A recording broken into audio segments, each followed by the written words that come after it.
ni GurimugishaJeanClaude batazira Musauza, ni FranckNdikumana batazira Lampard, GakwayaLeonard batazira Lelele.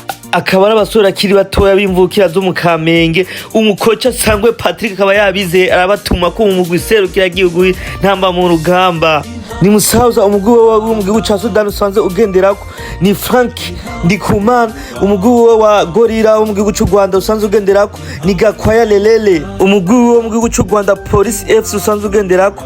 Akaba ari abasore bariko bavyifatanamo neza mu kino gihe, bameze neza cyane gose. Eka no mu myitozo ariko barakora ubiravye neza urabona yuko abasore ko baravyifatwaramwo neza cyane gose. Mu rukino ruzoba itariki 9 ruzobahuza n'umugwi wa Kenya Harambee Star, hamwe umukoca yo batanguza mu kibuga kabizeye bodushikana ku tsinzi, kuko ndavyizeye kuko n'abasore bameze neza mu kino gihe.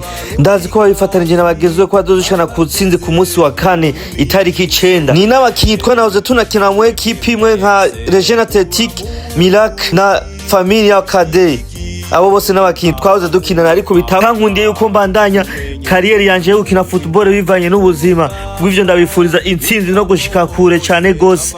Mwakoze kunkurikirana, nongera ndababarira mu sharing henshi habaho, mutibagira like and comment. Nongera ndababaza akabazo muri commentaire, INTAMBA mu rugamba na Harambee Star yo muri Kenya ni yahe muha amahigwe mukugwi wabona bizotsinda ibitsindo bingahe kuri bingahe?